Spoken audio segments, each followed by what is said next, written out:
Hey yo, what's up? It's BHT Fishing. This is my first ever video, and today I just want to give you a sense of what I use for bass fishing.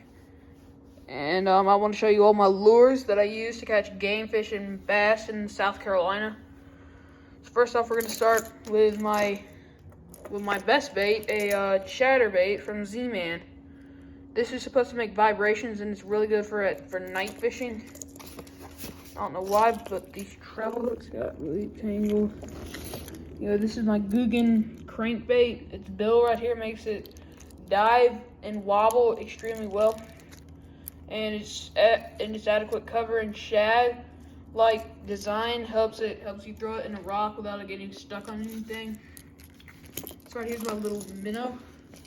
That if you want to dive, do it really shallow. This bill doesn't really make it dive, so it'd be best like this jerk bait to put on split shot weights to make it dive, but still, it's got an extremely striking color, similar to that of a minnow that a bass would usually eat. This is my jerk bait that its bill broke, so to make it dive, I just put on some split shot treble hooks, just like a normal lipless jerk bait would have a weight inside, but I just decided to put the weights on here to make it actually dive down. Okay, this crankbait right here has a really big bill, which it does make it dive extremely deep. So if you want to do extremely deep waters with its flashing color, this would be the best one to use. My spinnerbait from Strike King. This is honestly the best spinnerbait I've ever spent money on, and the cheapest. You can get it like for $3 at Walmart. However, they're extremely good for their price.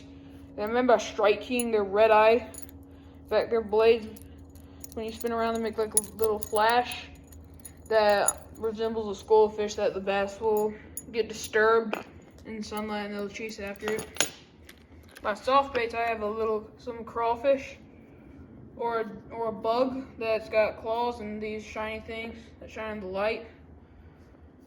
And they're supposed to resemble a crawdad, which bass eat usually. And I get hated on by this so many times for using these Senkos. Not particularly the reason they're Senkos, but because they're by Googan, which they're not even that bad. Honestly, Senkos are Senkos, but what a Senko is just a little worm you can throw in front of a bass and they'll just gulp it up, honestly. Like, if all else fails, this is the bait you can use to catch fish immediately. And my other worm is a pink bubblegum worm I got from Zoom, that if you want to throw in really murky waters that a bass will actually see it, this is a bright color and you can use it.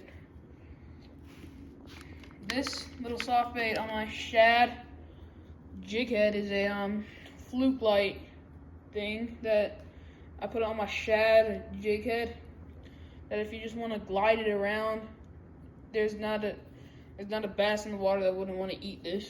Speaking of glide baits, I got the Berkley Power glide bait right here.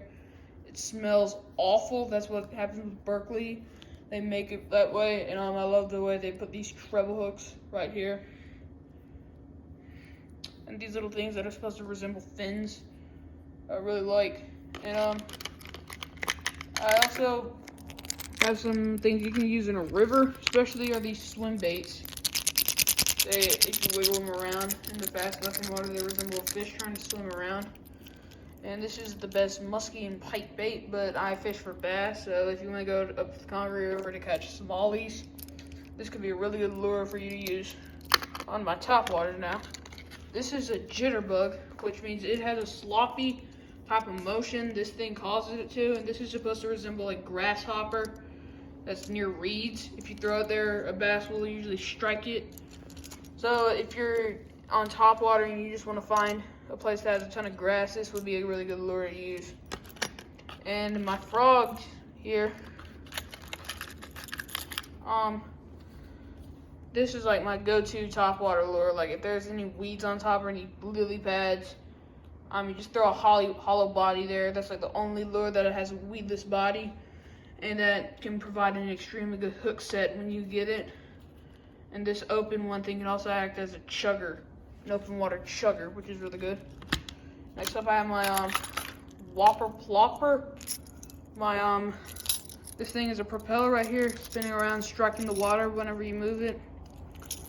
This is really good if you want to get noise for the bass for some topwater disturbance. They usually crash this once they hear this. This is my propeller bait. This is the older designs of whopper ploppers. These are just designed to resemble grasshoppers or any other bug trying to swim up on the water. These little propellers right here swim around. They have them at the front and the back, which something the modern whopper plopper does not have.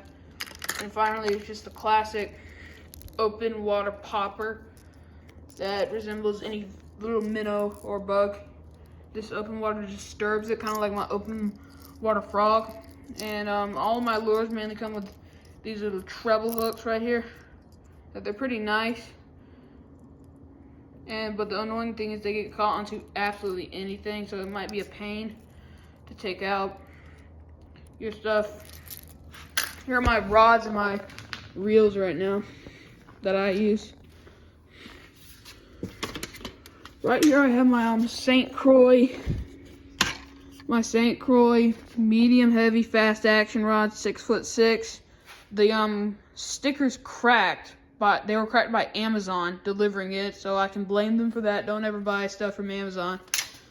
But this is really good thing. This is a really good rod with a cork grip, and my reel will be a Shimano SLX DC.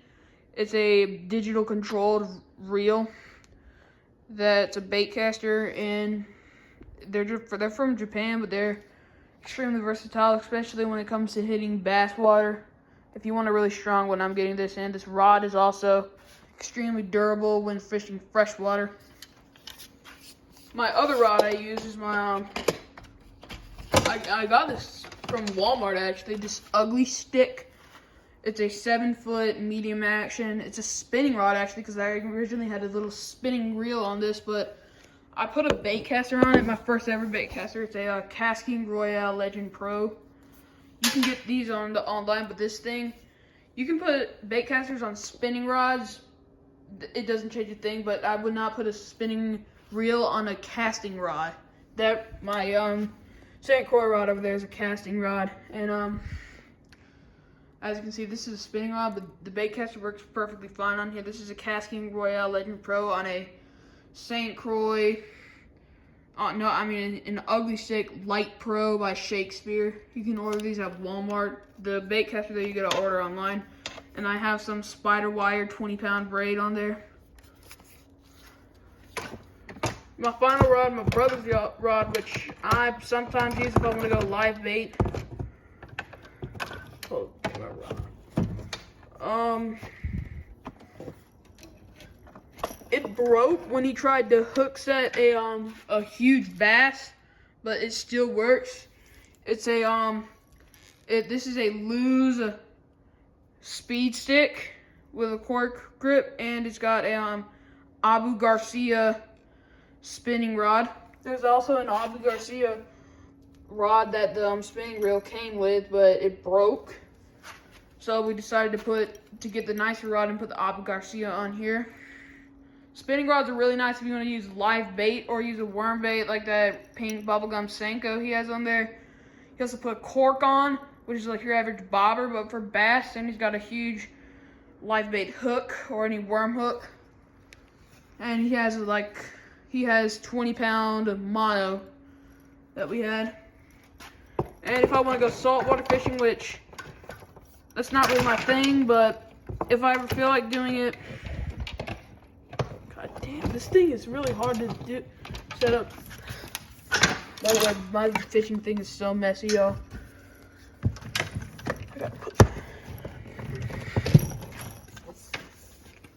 This is my saltwater rod. This is a 10-foot Sea Striker, and we have like 30-pound mono tied on it. And this is for any surf fishing, or you can use it for deep sea fishing, but you will rarely ever see me go saltwater fishing. So like once a year, maybe I'll go saltwater fishing and I'll bring that, but I'm mainly a freshwater fishing guy. So you'll see me do a ton of bass fishing, but that's the main tackle and stuff I use. Also, I use some pliers, and I have my little weight thing if I catch a big bass, and y'all don't believe it's like a 10-pounder or whatever. You now have proof. So anyway, that's all my tackle. BHD Fishing out.